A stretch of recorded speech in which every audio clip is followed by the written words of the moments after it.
వాటి వార్తలు వాస్తవాల్లో మనతున్నారు BRS party senior నాయకులు వాసుదేవరెడ్డి గారు, రాజకీయ విశ్లేషకులు, ఆర్థిక విశ్లేషకులు పాపారావు గారు మనకు లైవ్లో జాయిన్ అవుతున్నారు. గుడ్ మార్నింగ్ అండి, వెల్కమ్ టు వార్తలు వాస్తవాలు.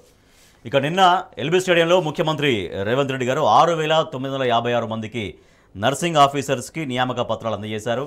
గత బీఆర్ఎస్ ప్రభుత్వం అసలు ఉద్యోగాల కల్పనే చేయలేదు, కాంగ్రెస్ పార్టీ వచ్చిన తర్వాతనే ఈ ఉద్యోగ నియామక పత్రాలు అందిస్తున్నామన్నారు. టోటల్గా అసలు గత ప్రభుత్వం కేవలం ఆ ఉద్యోగాల గురించి ఏమీ పట్టించుకోలేదు, కేవలం అవినీతి అంటూ అటువంటి ఆరోపణలే మళ్ళీ చేశారు ముఖ్యమంత్రి రేవంత్ రెడ్డి. దీనిపైన బీఆర్ఎస్ పార్టీ తీవ్రంగా ప్రతిస్పందిస్తోంది. ఎల్బీ స్టేడియంలో కాంగ్రెస్ ఒక సెల్ఫ్ డబ్బా కొట్టుకుంది. నర్సింగ్ నియామకాలు టోటల్గా ఆ ప్రక్రియ ఉద్యోగాల భర్తీ నోటిఫికేషన్ ఇచ్చి మొత్తం నియామక ప్రక్రియ కంప్లీట్ అయింది మొత్తం బీఆర్ఎస్ గవర్నమెంట్లోనే చేతిలోనే. కానీ ఇప్పుడు కాంగ్రెస్ పార్టీ నియామక పత్రాలు అందజేసుకుంటూ తామే ఆ ఉద్యోగాలు మొత్తం ఇచ్చేసామన్నటువంటి రీతిలో కలరింగ్ ఇచ్చుకుంటుంది అనేది, ఒక సెల్ఫ్ డబ్బా కొట్టుకుంటుంది అనేది బీఆర్ఎస్ పార్టీ చెప్తుంది. రైట్, వాసుదేవరెడ్డి గారు, సరే రేవంత్ రెడ్డి గారు నియామక పత్రాలు అందజేశారు ముఖ్యమంత్రి హోదాలో, సంతోషం. కానీ అసలు గత బీఆర్ఎస్ ప్రభుత్వం ఉద్యోగాలపైన ధ్యాస పెట్టలేదు, కేవలం కుటుంబ ఉద్యోగాలపైన ధ్యాస పెట్టింది, ఎవరికి ఒక ఉద్యోగాలు ఇవ్వలేదు. కాంగ్రెస్ గవర్నమెంట్ వచ్చినాక ఉద్యోగాలు ఇస్తున్నామంటూ ముఖ్యమంత్రి గారి వ్యాఖ్యలను బీఆర్ఎస్ పార్టీ ఎట్లా చూస్తూ ఉంది? ఇవాళ ముఖ్యమంత్రి గారు పనితీరు చూస్తూ ఉంటే నిజంగా నిన్న ఎల్బీ స్టేడియంలో వాళ్ళందరినీ పిలిచి నియామక పత్రాలు ఇవ్వడం అనేది ఒక పొలిటికల్ స్టంట్ అండి. అది ఎందుకు నేను పొలిటికల్ స్టంట్ ఉంటున్నానంటే, ఇలా నియామక పత్రాలు అందుకున్న ప్రతి నర్సింగు సోదరి మనకి అందరికీ కూడా తెలుసు, ఇది బీఆర్ఎస్ ప్రభుత్వంలో నోటిఫికేషన్ ఇచ్చింది, బీఆర్ఎస్ ప్రభుత్వంలో మొత్తం ప్రక్రియ అంతా కూడా చేపట్టింది. బట్ మనకేమైంది అంటే ఆ టైంలో ఎన్నికల నోటిఫికేషన్ రావడం వల్ల ఇవన్నిటిని కూడా నియామక పత్రాలు అందజేసే అవకాశం బీఆర్ఎస్ ప్రభుత్వానికి ఆనాడు లేకుండా పోయింది. సో మొత్తం కార్యక్రమం అంతా అంటే ఈ యొక్క నర్సింగ్ ఉద్యోగాలకు సంబంధించిన ప్రక్రియను కూడా నోటిఫికేషన్ ఇచ్చి దాని యొక్క పరీక్షను బ్రహ్మాండంగా నిర్వహించి వారిని మొత్తం కూడా బీఆర్ఎస్ ప్రభుత్వంలోనే వారి ప్రక్రియ మొత్తం పూర్తయింది. ఒక నియామక పత్రాలు ఇవ్వడం మాత్రమే ఆనాడు మిగిలిపోయింది. దాన్ని సరే ఏ ప్రభుత్వం ఉంటే ఆ ప్రభుత్వం ఇవ్వడం అనేది ఆనవాయితీ. సో ఇవాళ దాని తప్పులేదు. కానీ ముఖ్యమంత్రి గారు రేవంత్ రెడ్డి గారు దాన్ని పెద్ద ఆర్భాటంగా చేసి ఎల్బీ స్టేడియంలో ఒక సమావేశం పెట్టి పొద్దుగాల 9 గంటలకు రప్పించి సాయంత్రం 4 గంటలకి వీళ్ళు పోయి అటెండ్ అయ్యి చేసిన ప్రక్రియ ఏదైతే ఉందో ఇది నిజంగా కూడా అంటే మేమేదో చేసినామని చెప్పి ఇప్పుడు ఆయన ఉద్యోగాలు మొదటి నుంచి వెళ్ళి చెప్పిన ఫిబ్రవరి 1వ తారీఖు నాడు గ్రూప్ 1 నోటిఫికేషన్ ఇస్తారని ఎన్నికల సమయంలో స్పష్టంగా చెప్పిండు రేవంత్ రెడ్డి గారు. ఇప్పుడు 1వ తారీఖు నిన్న ఇవాళ 1వ తారీఖు దానికి సంబంధించిన ప్రక్రియనే ప్రారంభం కాలేదు. ఆ గ్రూప్ 1 సంబంధించింది గతంలో మేము 2022లోనే తెలంగాణ రాష్ట్ర ప్రభుత్వం ఆనాడు ముఖ్యమంత్రి కేసీఆర్ గారి నాయకత్వంలో దాదాపుగా 503 గ్రూప్ 1 పోస్టులకు మేము నోటిఫికేషన్ ఇచ్చినాం. అవన్నీ కూడా ప్రక్రియలో ఉన్నాయి, ఇప్పుడు వివిధ దశల్లో ఉన్నాయి. సో అంటే మేము చేసినాం. ఇవాళ మేము చేసిన వాటిని వీరు కలరింగ్ ఇస్తూ ఇది ఎట్లా ఉన్నదంటే ఒక రకంగా చెప్పాలంటే తెలంగాణలో ఒక శాస్త్రం చెప్తారు పెద్దవాళ్ళు, మందికి పుట్టినోడు కూడా మావాడే అన్నట్టు బీఆర్ఎస్ ప్రభుత్వ హయాంలో చేసిన ప్రక్రియను మీరు నియామక పత్రాలు ఇచ్చి సెల్ఫ్ డబ్బా కొట్టుకోవడం ఏదైతే ఉందో ఇది నిజంగా కూడా దురదృష్టకరం. ఒక ముఖ్యమంత్రి హోదాలో రేవంత్ రెడ్డి గారు ఈ విధంగా మాట్లాడారు. ఆ నోటిఫికేషన్ ఇచ్చింది, ఆ ఉద్యోగాల భర్తీ ప్రక్రియ టోటల్ కంప్లీట్ చేసింది గత బీఆర్ఎస్ గవర్నమెంట్ అనేది ముఖ్యమంత్రి గారికి ఐడియా లేదా, తెలియదా? తెలుస్తుంది డెఫినెట్ గా. ముఖ్యమంత్రి గారు 50 రోజులు చేయలేరు కదా ఏ గవర్నమెంట్ వచ్చినా కూడా. ఈ కాంగ్రెస్ ప్రభుత్వం ఏర్పడ్డది. నేను ఈ సందర్భంగా తెలంగాణ ప్రజలకు ముఖ్యంగా నియామక పత్రాలు అందుకున్న నర్సింగ్ సోదరిమణులకు గుర్తు చేస్తూ ఉన్నాను, మీకు తెలియంది కాదు. కానీ ఈ 50 రోజు అధికారంలోకి వచ్చిన కాంగ్రెస్ ప్రభుత్వం ఎప్పుడు నోటిఫికేషన్ ఇచ్చింది, ఎప్పుడు పరీక్షలు నిర్వహించింది, ఇప్పుడు పత్రాలు ఇస్తూ ఉన్నది. ఒకసారి ఆలోచన చేసుకోవాలి, ఆత్మపరిశీలన చేసుకోవాలి అందరూ కూడా. ఇలా రేవంత్ రెడ్డి గారు ఒక ముఖ్యమంత్రి హోదాలో అబద్ధం మాట్లాడుతూ ఉన్నాడు. ఇది ఒక రాజకీయ స్టంటు. పార్లమెంట్ ఎన్నికలు రాబోతా ఉన్నాయి కాబట్టి మేము 6,000 పైన పైచీలకు నర్సింగ్ ఉద్యోగాలు మేము ఇచ్చినామని గొప్పగా చెప్తా ఉన్నారు. నిజంగా మీకు చిత్తశుద్ధి ఉంటే మీరు 2 లక్షల ఉద్యోగాలకు భర్తీ ప్రక్రియ చేపడతామని హామీ ఇచ్చారు కదా ఆనాడు ఎన్నికల్లో. మరి దాన్ని భర్తీ చేస్తే మీరు నిలుపుకోగలుగుతారా? మరి గ్రూప్ 1 ఫస్ట్కే ఇస్తా అని చెప్పారు కదా, దాన్ని నిలుపుకోగలుగుతారా? ఫస్ట్ దీని గురించి మాట్లాడండి. బీఆర్ఎస్ ప్రభుత్వంలో చేసిన దాన్ని మీరు సెల్ఫ్ డబ్బా కొట్టుకోవడం ఏదైతే ఉందో ఇది నిజంగా కూడా ఇలా కాంగ్రెస్ ప్రభుత్వం ఇలా అబద్ధాలు మాట్లాడదని చెప్పడానికి ఇది ఒకటి నిదర్శనం చాలనే విషయాన్ని చెప్పడంతో పాటు ఇంకొకటి కూడా అండి, ఇలా ప్రధానంగా ఇలా నిరుద్యోగులందరూ కూడా కాంగ్రెస్ ప్రభుత్వం మీద ఆశలు పెట్టుకున్నారు. మీరు ఏదో చేస్తారని చెప్పి మేమేదో చేయలేదని చెప్పి నిజంగా మనం మాట్లాడుకుంటే ఒకసారి బీఆర్ఎస్ ప్రభుత్వంలో ఏ ప్రభుత్వం చేయనన్ని ఉద్యోగాల కల్పన ఆనాడు బీఆర్ఎస్ ప్రభుత్వం కేసీఆర్ గారి నాయకత్వంలో 1,65,000 ఉద్యోగాలను మేము నింపినామండి. 40,000 ఉద్యోగాలు వివిధ దశలో ఉన్నాయి ఇప్పుడు నింపడానికి. అంటే దాదాపుగా 2 లక్షల పైచీలకు ఉద్యోగాలను 9.5 సంవత్సరాల్లో మేము కార్యక్రమాన్ని చేపడితే మీరు ఆనాడు ఉమ్మడి ఆంధ్రప్రదేశ్లో 2004 నుంచి 14 వరకు అధికారంలో ఉన్నది కదా కాంగ్రెస్ ప్రభుత్వం, 10,000 ఉద్యోగాలు మాత్రమే తెలంగాణ ప్రాంతానికి ఇచ్చింది. మరి మీరు బెటరా మేము బెటరా ఇది ప్రజలకు తెలియదా? మీరు బసిపూసి మారడికాయ చేసి ఆనాడు ఎన్నికల సమయంలో ఓట్లు దండుకున్నారు. ఇప్పుడు ఒక్కొక్కరికి నిజాలు వాస్తవాలు వాళ్ళు తెలుసుకుంటా ఉన్నారు తప్పకుండా. కాబట్టి నిజం నిలకడగా తెలుస్తుందని ఎట్లయితే అన్నారో ఇలా నిజం నిలకడగా వాస్తవాలు ప్రజల ముందు కనిపిస్తూ ఉన్నాయండి. రైట్ పాపారావు గారు, ఒక ప్రభుత్వంగా ఒక ప్రొసీజర్ కొంతవరకు తీసుకొచ్చిన తర్వాత చివరి ప్రొసీజర్ డెఫినెట్గా ఏ ప్రభుత్వం ఉన్నా ఎవరున్నా దాన్ని కొనసాగించాల్సిందే. కానీ ఇక్కడ బీఆర్ఎస్ పార్టీ అభ్యంతరం వ్యక్తం చేసిందంటే గతంలో మేము ఇచ్చినటువంటి నోటిఫికేషను టోటల్గా ఇప్పుడు కాంగ్రెస్ ప్రభుత్వమే ఆ ఉద్యోగాల భర్తీ మన నియామక ప్రక్రియ మొత్తం మా హయాంలో జరిగింది అన్న లెవెల్లో ఒక సెల్ఫ్ డబ్బా కొట్టుకుంటుందని ఒకటి. తర్వాత ఒక రాజకీయ స్టంట్ ఇది, ఎందుకంటే ఎల్బీ స్టేడియంలో అంత పెద్ద సభ ఏర్పాటు చేయడం ఒక రాజకీయ స్టంట్గా మాత్రమే దీన్ని ఉపయోగించుకుంటుంది కాంగ్రెస్ గవర్నమెంట్ అనేది బీఆర్ఎస్ నాయకులు చేసినటువంటి ఒక ఆరోపణ. అంటే గత నుంచి కూడా వచ్చి 50 రోజులు 60 రోజులు అవుతుంది అధికారంలోకి వచ్చేవారు. అయితే అంతకు ముందు మొన్న ఈ మధ్య కూడా సింగరేణిలో ఆల్రెడీ ఒకరోజు మాస్టర్ పడ్డ ఉద్యోగస్తులకు కూడా, అంటే వాళ్ళు జాబ్ వచ్చి ఒకరోజు పనిలోకి వచ్చిన వాళ్ళని కూడా మళ్ళీ రావద్దని చెప్పి ఓవరాల్ గా, అంటే లిఖిత పూర్వకంగా కాకుండా నోటి మాటగా వాళ్ళని రావద్దని చెప్పినటువంటి సందర్భంలో కూడా మనం ఇదే మాట్లాడుకున్నాం. వాళ్ళని రావద్దన్న కారణంగా, ఎందుకంటే ఆ ఉద్యోగాలు తామిచ్చామన్నట్లు చూపించుకోవటం కోసం ఇలా చేస్తున్నారు అనేది కొత్తగా అపాయింట్మెంట్ ఆర్డర్ ఇచ్చి కానీ ఏదైనా కానీ ఆ రోజే మనం గమనించాం.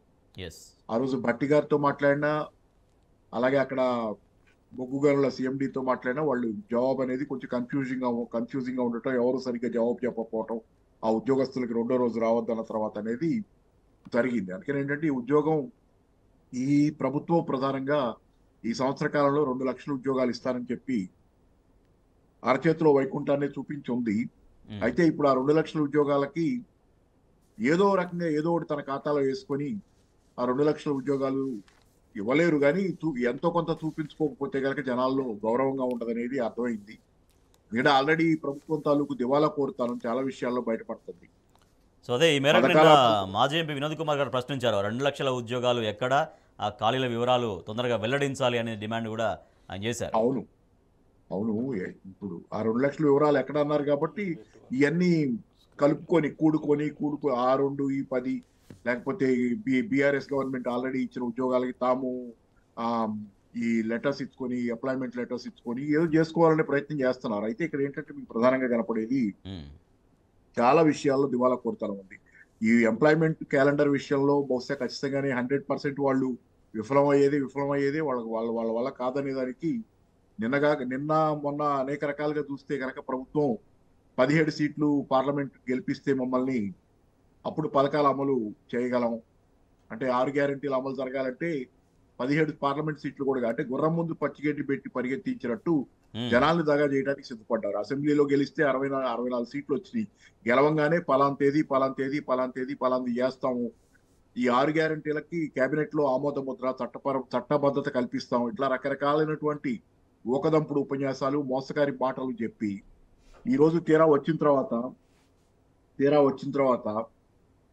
అన్నిట్లో వైఫల్యాలే, ఒక దానిలో కాదు. అంటే మాట్లాడాలంటే మనకే సిగ్గు అనిపించేంత, ఎందుకంటే యాక్చువల్ ఇందాక మీరు గుర్తు చేసినట్టు జాబ్ క్యాలెండర్ కూడా ఉంది పాపారావు గారు. గ్రూప్ 1 నియామకాలు నోటిఫికేషన్ తేదీ ఇవాళ February 1, 2024 రోజు గ్రూప్ 1 నోటిఫికేషన్ ఇస్తామనేది కాంగ్రెస్ పార్టీ ఇచ్చిన జాబ్ క్యాలెండర్లోని ఫస్ట్ మెయిన్ అంశం అదే. అంటే వైఫల్యాల మైలురాళ్ళు వాళ్ళే నాటుకున్నారు, వాళ్ళ వైఫల్యాల మైలురాళ్ళు.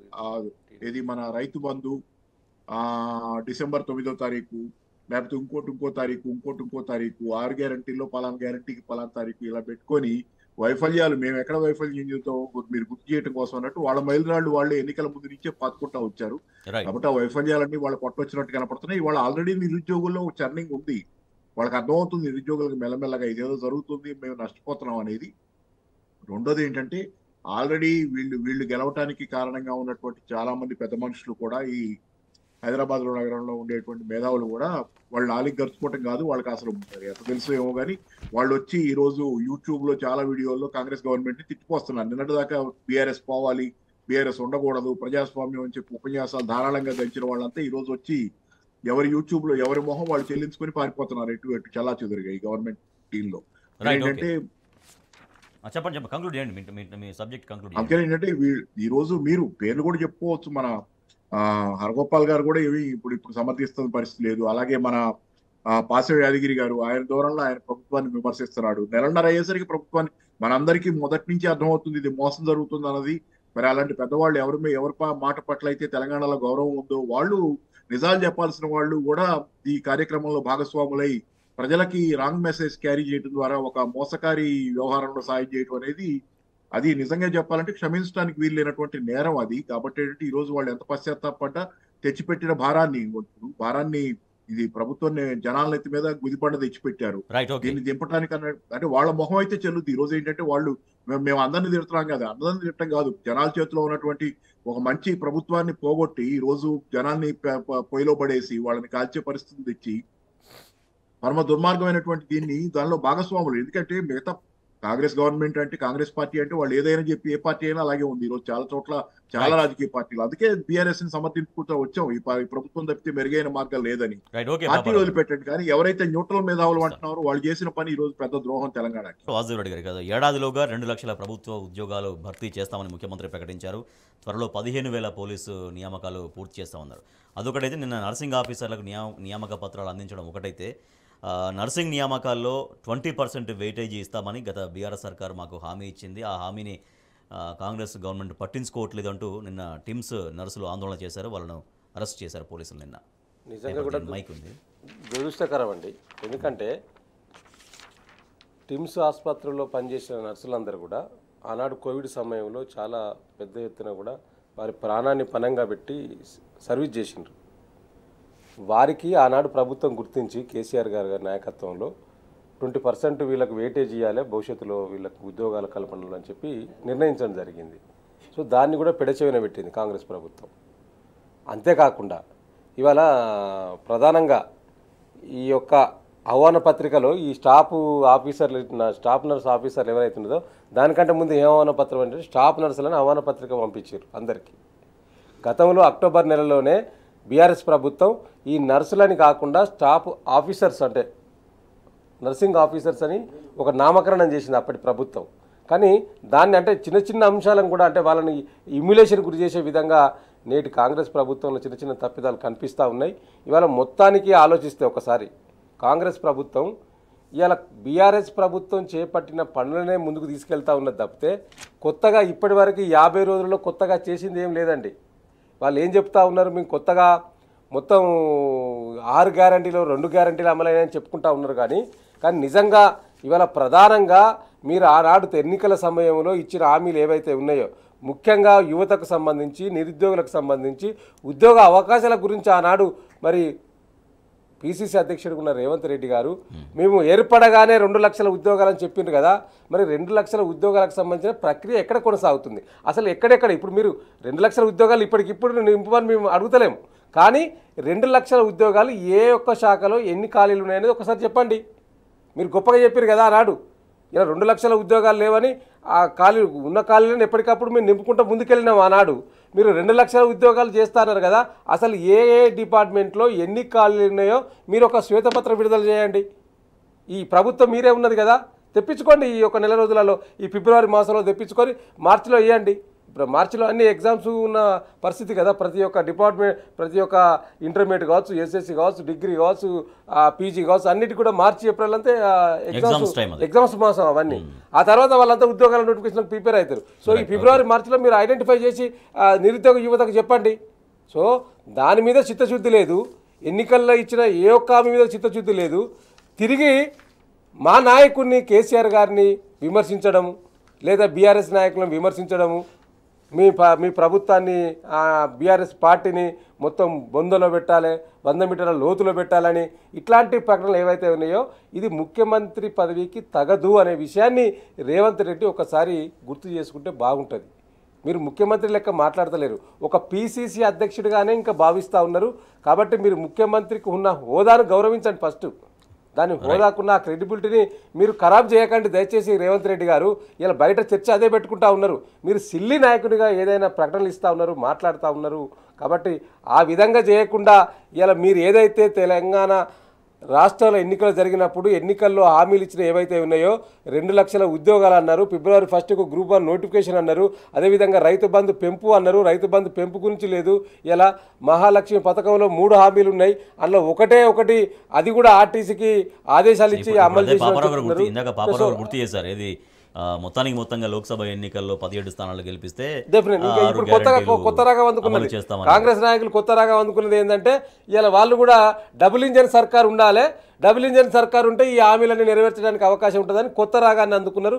కాబట్టి ప్రజలు వీటన్నిటి కూడా గమనిస్తూ ఉన్నారు.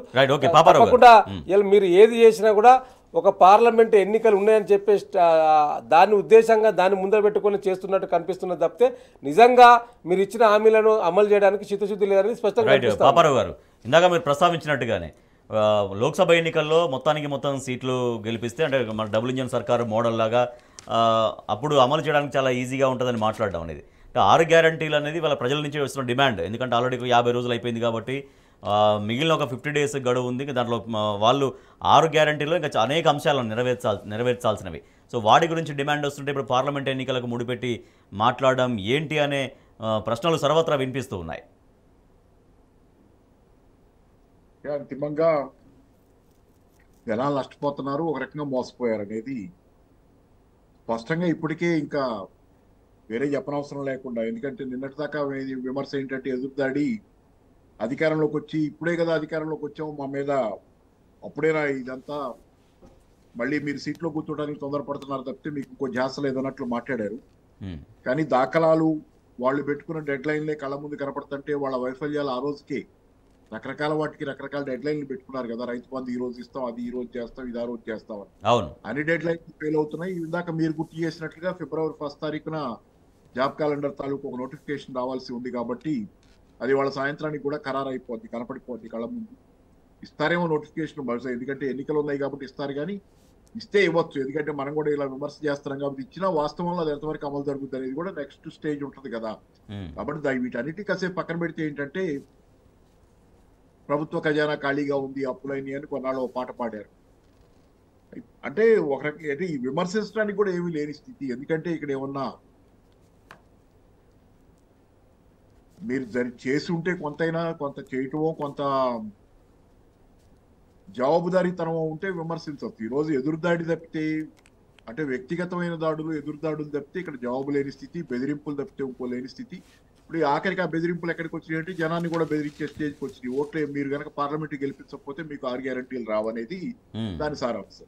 ఏంటంటే జనాలు ఇప్పుడు అయిపోయింది, ప్రతిపక్షాన్ని బెదిరించడం అయిపోయింది, బీఆర్ఎస్ ని బెదిరించడం, బీఆర్ఎస్ గురించి ఇష్టానుసారం మాట్లాడటం, లేకపోతే వాటి నాయకుల గురించి ఇష్టానుసారం మాట్లాడటం అయిపోయిన స్టేజ్ నుంచి ఇప్పుడు పార్లమెంట్ ఎన్నికల్లో ఇలా లాభం లేదు, జనానికే డైరెక్ట్ గా చెప్పేయాలి మెసేజ్ అని చెప్పి మమ్మల్ని గెలిపిస్తేనే మీకు, అంటే ఒక రకమైనటువంటి బ్లాక్మెయిల్ రాజకీయం. మళ్ళీ 6 గ్యారంటీలు కనుక ఇవ్వలేకపోయామంటే రేపు మా కేంద్రంలో మా ప్రభుత్వం లేదని చెప్పుకోవడానికి ఏదో ఒక సాకు, ఈ సాకు ఆ సాకు, రకరకాలైనటువంటి సాకులు వెతుకుతున్న స్థితి తప్పితే ఇక్కడ అన్ని రకాల వైఫల్యం. ఎందుకంటే పైగా ఢిల్లీకి ఎన్నిసార్లు 6-7 సార్లు తిరిగారు, ఢిల్లీ చుట్టూ తిరిగారు.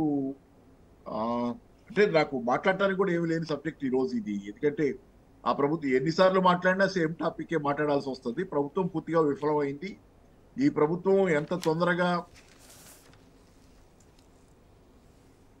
దాని తప్పుల్ని అది ఒప్పుకోవడం మొదలు పెడితే ఆ కనీసం అదైనా ప్రజలకి కొంత క్లారిటీ ఉంటుంది. ఎందుకంటే ఈ రకమైన ఎదురుదాడులు, ఈ రకమైనటువంటి కబుర్లు, దీన్ని అంటే అది ఎంతో కాలం పట్టదు మీకు. ఎందుకంటే పార్లమెంట్ ఎన్నికలు అయిపోయిన తర్వాత వాళ్ళకి ఎన్ని సీట్లు వస్తాయనేది పక్కన పెడితే అసలు రంగు అనేది పూర్తిగా ఎవరు కళ్ళు ఉండి కూడా చూడలేని వాళ్ళు కూడా చూడక తప్పని స్థితి పార్లమెంట్ ఎన్నికల తర్వాత ఈ ప్రభుత్వం చూపిస్తుంది.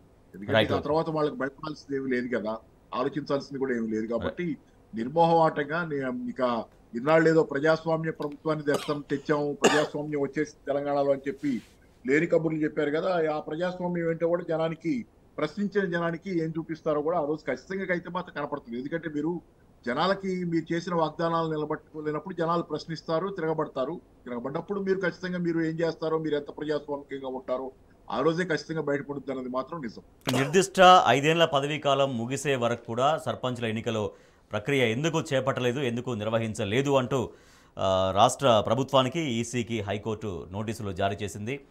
సమగ్ర వివరాలతో కౌంటర్ పిటిషన్ దాఖలు చేయాలంటూ హైకోర్టు సూచించింది. వాసుదేవరెడ్డి గారు, నిన్నటితోటి మొత్తం సర్పంచ్ల పదవీకాలం ముగిసింది. ఇవాళ రేపటి నుంచి స్పెషల్ ఆఫీసర్ల పరిధిలోకి గ్రామాలు వెళ్లబోతున్నాయి. ఎందుకు పంచాయతీ ఎన్నికలు నిర్వహించలేదు అంటూ హైకోర్టు రాష్ట్ర ప్రభుత్వాన్ని ప్రశ్నించింది. కారణం ఏం కనపడుతోంది? నిజంగా కూడా ఇలా బీఆర్ఎస్ పార్టీ నాయకులుగా మేము కూడా కాంగ్రెస్ ప్రభుత్వానికి రిక్వెస్ట్ చేసినాం. ఎందుకంటే ఈ 5 సంవత్సరాల కాలంలో మీరు కాంగ్రెస్ ప్రభుత్వం ముఖ్యంగా సర్పంచుల పదవీ కాలాన్ని పొడిగించండి, వారికే స్పెషల్ ఆఫీసర్లకు ఇవ్వకుండా వారికే ఇన్ఛార్జి ఇయ్యని చెప్పి మేము కూడా రిక్వెస్ట్ చేయడం జరిగింది. కానీ దాన్ని పెడచెవిన పెట్టింది. ఎందుకంటే ఇవాళ గ్రామాలలో సర్పంచ్ ఎన్నికలు జరిగితే రిజల్ట్ ఏమన్నా వ్యతిరేకంగా వస్తుంది కావచ్చు, దాని ప్రభావం పార్లమెంట్ ఎన్నికల్లో పడుతుంది కావచ్చు అనే ఒక భయం ఇలా కాంగ్రెస్ నాయకుల్లో కనిపించినట్టు అనిపిస్తూ ఉన్నది. దీన్ని బట్టి చూస్తే మరి మీరు ఎందుకు నిర్వహించలేదు? ఇలా మీకు సమయం ఉన్నది, గవర్నమెంట్ ఏర్పడ్డది, మీ ప్రభుత్వమే మంచిగా మీ బ్రహ్మాండంగా మొన్ననే రిజల్ట్ వచ్చింది, కాంగ్రెస్కు బ్రహ్మాండమైన రిజల్ట్, మళ్ళీ మీరే గెలుస్తారు కదా. ఒకవేళ మీకు ఒక నమ్మకం ఉండుంటే, ప్రజల మీద నమ్మకం ఉండుంటే మళ్ళీ సర్పంచ్ ఎన్నికల్లో మీరే గెలుస్తారు కదా. మీరు ఎందుకు నిర్వహించలేదు? లోక్సభ కూడా ప్లస్ అవుతుంది, కాంగ్రెస్ మీకు లోక్సభ కూడా ప్లస్ అవుతుంది కదా.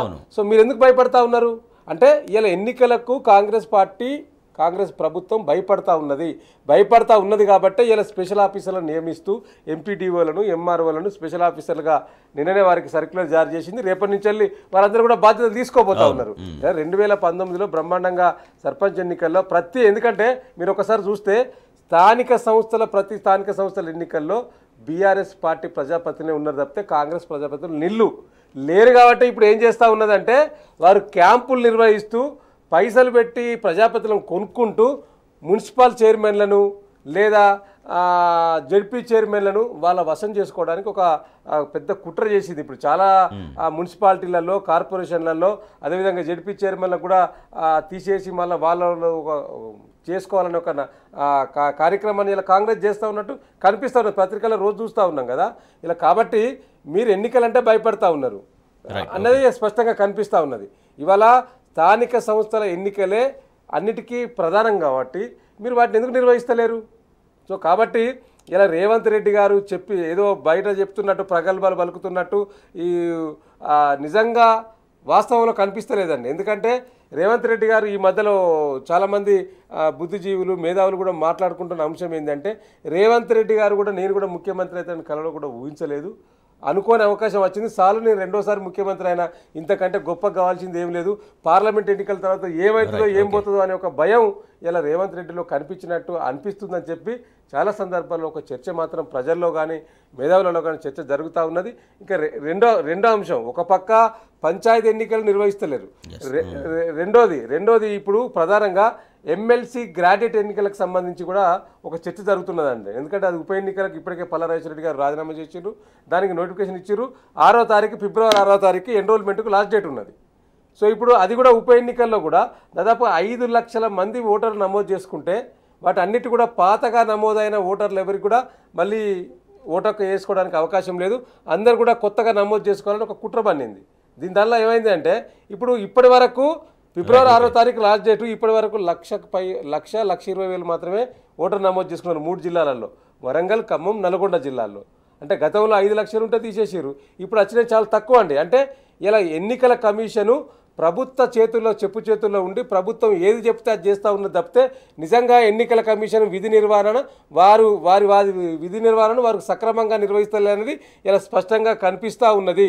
కాబట్టి ఇలా పార్టీలు ప్రభుత్వాలు చెప్పినట్టు వినకుండా స్వతహాగా ఆలోచన చేసి వారి కార్యాచరణ చేపట్టాల్సిన బాధ్యత అయితే ఎన్నికల కమిషన్ మీద ఉండే. రాష్ట్రంలో రేపటి నుంచి ప్రత్యేక అధికారుల పాలనలోకి గ్రామాలు వెళ్ళబోతున్నాయి. మొత్తం 12,769 గ్రామాలు సర్పంచ్ లేరు ఇంకా ఇవాటి నుంచి. సో ఎందుకు ప్రభుత్వం ఎందుకు వెనకాడింది, ఆ ప్రొసీజర్ అనేది ఎందుకు కంప్లీట్ చేయలేదు? సర్పంచ్ ఎలక్షన్స్ జరిగి ఉంటే కనుక ఇవాళ అన్ని గ్రామాలకు సర్పంచ్లు వచ్చేవాళ్ళు. సర్పంచ్ల పరిపాలనా విధానానికి స్పెషల్ ఆఫీసర్ల పరిపాలనా విధానానికి ఎటువంటి డిఫరెన్స్ ఉంటుంది గ్రామాల్లో? స్పెషల్ ఆఫీసర్లు అంటే ఏముందండి, మరి రాష్ట్ర స్థాయిలో చెప్పాలంటే గవర్నర్ పాలన, దేశ స్థాయిలో చెప్పాలంటే రాష్ట్రపతి పాలన. ప్రజాస్వామ్యాన్ని సస్పెండ్ చేసి దాని స్థానంలో ప్రభుత్వ యంత్రాంగంలోని అధికారుల పరిపాలన తేవటమే ఈరోజు స్పెషల్ అధికారుల పాలన, ప్రత్యేక అధికారుల పాలన. కాబట్టి ఏంటంటే గవర్నర్ సర్పంచులు కూడా అడుగుతుంది ఒకటే, వాళ్ళ బకాయిల గురించి గతంలో చాలా సందర్భాల్లో చాలా సార్లు ప్రభుత్వం మీద విమర్శ చేసినటువంటి కాంగ్రెస్ పార్టీ ఈరోజు ఆ బకాయిలకు సంబంధించిన ఇవ్వాల్సినవి ఏదైతే బిల్లులు రావాల్సినవి ఉన్నాయో సర్పంచులకు ఆ బిల్లులు పే చేయకుండానే ఇప్పుడు ప్రత్యేక అధికారులను పెట్టే ఆలోచన చేస్తుంది. ఇది రేపు పొద్దున వాళ్ళు ఒకసారి పదవి పోయిన తర్వాత లేకపోతే పదవిలోంచి వైదొలిగిన తర్వాత బిల్లు వసూలు చేసుకోవడం కష్టం అవుతుంది. కాబట్టి ముఖ్యంగా అదొక కారణంతో. రెండోది, మన ప్రజల కోణం నుంచి చూస్తే, ప్రజాస్వామిక పాలన కోణంలో చూస్తే సర్పంచులు అడుగుతుంది ఏంటంటే, మా పదవీ కాలాన్ని పొడిగించండి, మీరు మళ్ళీ ఎన్నికలు పెట్టిన దాకా ప్రత్యేక అధికారుల పాలన కాకుండా మా పదవీ కాలాన్ని ఒక 6 నెలలు పొడిగించండి, ఈ లోపుగా మా బిల్లులు ఇచ్చే ఏర్పాటు చేయండి, దాంతో పాటుగా ఒక ప్రజాస్వామ్యయుతమైనటువంటి పాలన కంటిన్యూ అవుతుంది అనేది అడుగుతున్నారు. దాని స్థానంలో ఈ రోజు ప్రత్యేక అధికారుల పాలన తేవాలంటే ప్రభుత్వానికి ఆ బిల్లులు చెల్లించడం పట్ల ఎంత చిత్తశుద్ధి ఉందనే ప్రశ్న ఒకటి. రెండోది ఏంటంటే, సర్పంచులు గనక వాళ్ళ స్థానాల్లో వాళ్ళు ఉన్నా లేకపోతే ఎన్నికలు పెట్టాల్సి వచ్చినా తమకి ఏదో ఇబ్బంది ఉందని ఖచ్చితంగా ఫీల్ అవ్వబట్టి గ్రామాల స్థాయిలో వాళ్ళు చెప్పి మసిపూసి మారేడుకాయ చేసినటువంటిది నిజం కాదని ప్రజలకు తెలుసు కాబట్టి, లేకపోతే అర్థమైంది కాబట్టి ఈరోజు ప్రత్యేక అధికారుల పాలనతో రేపు పొద్దున తమకున్న సమస్య పార్లమెంట్ ఎన్నికల నాటికి ఈ సర్పంచులు కనుక వాళ్ళ స్థానాల్లో వాళ్ళు ఉండేటట్లు వచ్చే ఇబ్బందుల గురించి, ఎందుకంటే వాళ్ళ బిల్లులు వాళ్ళకి ఇవ్వకుండా లేకపోతే ఇతరత్ర చేయకుండా ప్రొలాంగ్ చేసుకుంటా వాళ్ళని ఇబ్బంది పెడతా పోయేటట్లయితే వాళ్ళంతా ఎదురు తిరిగితే అది పార్లమెంట్ ఎన్నికల్లో కూడా సూక్ష్మ స్థాయిలో, గ్రామీణ స్థాయిలో ప్రభుత్వానికి ఇబ్బందే. కాబట్టి ఈ ప్రభుత్వానికి అదే బీఆర్ఎస్ పార్టీ అదే ప్రశ్నిస్తుంది. ప్రజలు మా వైపే ఉన్నారు అని కాంగ్రెస్ ప్రభుత్వం, కాంగ్రెస్ పార్టీ చెప్తుంది కాబట్టి మరి భయం ఎందుకు, వెనుకాడికి ఎందుకు వేసింది? ప్రజలు నిజంగా మీ వెంటే ఉంటే మిమ్మల్ని గెలిపించే వాళ్ళు కదా, మరి ఎందుకు పెట్టలేదు అనే ప్రశ్న బీఆర్ఎస్ వేస్తోంది కాంగ్రెస్కి. ఏంటంటే గ్రామీణ ప్రాంతాల్లో కొంత మభ్యపెట్టి గెలవగలిగారు, కొంత కొద్దిపాటి శాతమే కదా తేడా, 1.8%. ఆ కాస్త టిల్ట్తో గెలవగలిగారు. ఇప్పుడు ఆ టిల్ట్ కూడా లేకపోగా వ్యతిరేకత ఆల్రెడీ మొదలైంది.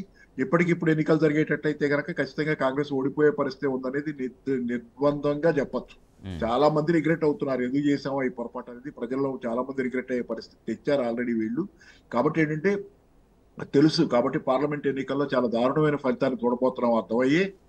ఏదో రకంగా ఇది అంటే దాన్ని ఎలా చెప్పాలంటే ఇక చూరు పట్టుకుని ఎలాడే స్థితి అనమాట. ఇక అది గత్యంతరం లేని స్థితి, బయటికి గెంటేయబడే పరిస్థితి వస్తున్నప్పుడు, వాతావరణంలో అంత వ్యతిరేకత ప్రతికూలత వస్తున్నప్పుడు ఇది ఖచ్చితంగా ఏంటంటే ఒక అప్రజాస్వామిక ప్రత్యేక అధికారుల పాలన అంటే నిన్నటిదాకా చెప్పిన తెలంగాణలో ప్రజాస్వామ్యం వచ్చేసిందని డప్పు కొట్టుకుంటా తిరిగిన కొత్తలో, అది ప్రభుత్వం వచ్చిన కొత్తలో డప్పు కొట్టిన వాళ్ళంతా ఇప్పుడు ఏమంటారు కూడా వాళ్ళ ఇది కూడా ముఖ్యమే. నేను ఇందాక మాట్లాడినట్టు రకరకాల మేధావులు వాళ్ళంతా తెలంగాణలో ప్రజల పాలన వచ్చేసిందని చెప్పి చాలా అరచేతిలో ఇది చూపించారు కదా, వాళ్ళంతా కూడా ఇవాళ జవాబు చెప్పాల్సిన బాధ్యత సర్పంచుల విషయంలో వాళ్ళు కూడా ప్రశ్నించాల్సిన. ఎందుకంటే ప్రజాస్వామ్యంలో భాగం సర్పంచులు ఉండటం, సర్పంచుల పాలన, వాళ్ళు ఎన్నుకోబడ్డ వాళ్ళు, గ్రామీణ స్థాయిలో సూక్ష్మ స్థాయిలో ప్రజాస్వామ్యం అంటే సర్పంచులు వాళ్ళ పాలనే ఖచ్చితంగా. Right, okay, right. వాసుదేవ్ గారు చివరిగా అంటే వారు చెప్పినట్టుగా ప్రజాప్రభుత్వం అంటే అన్ని వ్యవస్థల్లో అది రిఫ్లెక్ట్ అవ్వాలి. అన్నిటికంటే గ్రామ పంచాయతీ వ్యవస్థ అనేది చాలా పటిష్టమైనది, అక్కడి నుంచే పునాది పడుతుంది ఏది పడ్డా కూడా. కానీ అక్కడే వాళ్ళ అధికారుల పాలన వచ్చింది అనేది. ఇప్పుడు మహాత్మా గాంధీ గారు చెప్పినట్టు గ్రామ సీమలే పట్టణాలకు నాంది అన్నట్టు, పట్టుకొమ్మలు అన్నట్టు, ఇలా గ్రామాలలో ప్రజా పరిపాలన కొనసాగాలని మీరు నిర్ణయిస్తే ఇక్కడ అనుకుంటా ఉన్నారు కదా, అక్కడ కూడా అదే ప్రజాపాలన కొనసాగాలంటే వాళ్ళని ఒక 6 నెలలు పొడిగిస్తే బాగుండు. ఇలా పంచాయతీకి సంబంధించిన సర్పంచులంతా కూడా హైకోర్టుకోవాల్సిన అవసరం ఎందుకు వచ్చింది? మీరు సరైన నిర్ణయం తీసుకోలేదని హైకోర్టు చేయడానికి లేదు, ప్రభుత్వానికి సూచించింది, మీరు దాని మీద సమాధానం చెప్పండి అని చెప్పి ఎందుకు నిర్వహించలేకపోయారు? 5 సంవత్సరాల కంటే ముందే 2 నెలల ముందే ఎన్నికల షెడ్యూల్ ఇవ్వాల్సిన ఈసీ ప్రభుత్వం చెప్పు చేతిలో ఉండడం వల్ల ఇవ్వలేకపోతా ఉన్నది స్పష్టంగా కనిపిస్తూ ఉన్నది. కాబట్టి ఎన్నికల కమిషన్ కూడా ఇలా వారి స్వతహాగా వారికి ఉన్న విధులను నిర్వహించడంలో వైఫల్యం చెందినది ఇలా స్పష్టంగా కనిపిస్తూ ఉన్నది. కాబట్టి ఇలా ప్రజా పరిపాలన మళ్ళీ కుంటుపడే అవకాశం ఉన్నది. మీరు ఏదైతే హైదరాబాద్లో పెద్ద ఎత్తున ప్రజాపాలన నడుస్తూ ఉన్నది కాంగ్రెస్ ప్రభుత్వం అని చెప్తున్నారు కదా, నిజంగా ప్రజాపాలన కొనసాగాల్సింది గ్రామ స్థాయిలో సచివాలయంలో. గ్రామ సచివాలయంలో ప్రజాపాలన కొనసాగాలంటే మరి అధికారుల పాలన పెడితే ప్రజాపాలన ఎట్లా కొనసాగుతుందండి? సో తప్పకుండా ప్రజలు ఎన్నుకున్న నాయకులను ఇంకో 3 నెలల్లో 4 నెలల్లో మీరు ఎన్నికలు పెట్టండి. ఎందుకు ఎన్నికలు పెట్టడానికి ఒక సమాధానం చెప్పండి ప్రజలకు. ఇలా గ్రామ సర్పంచులకు ఒకటే కాదు, గ్రామ ప్రజలకు సమాధానం చెప్పాల్సిన బాధ్యత కాంగ్రెస్ పైన ఉన్నది. మీరు ఎన్నికలు ఎందుకు పెట్టలేకపోతున్నారు? ఇప్పుడున్న ఇబ్బంది ఏమున్నది? మీకున్న ఇబ్బంది దానికి ప్రజలకు సమాధానం చెప్పాల్సిన బాధ్యత కాంగ్రెస్ పార్టీ పైన ఉన్నది. కాబట్టి ఇలా కాంగ్రెస్ పార్టీ పైన రోజు రోజుకు వ్యతిరేకత ఇలా గ్రామ స్థాయిలో కనిపిస్తూ ఉన్నది. కాబట్టి ఆ వ్యతిరేకతను మళ్ళీ ఈ ఎన్నికల ముందు ఉంటే ఇబ్బంది ఉంటుంది పార్లమెంట్ ఎన్నికలనే ఉద్దేశంతో ఈ ఎన్నికలు పెడతలేరు అనేది స్పష్టంగా కనిపిస్తూ ఉంది. Thank you so much Vasudev Reddy garu. Thank you so much Paparao garu. ఇది ఇవాల్టి వార్తలు వాస్తవాలు. చూస్తూనే ఉండండి టీ న్యూస్.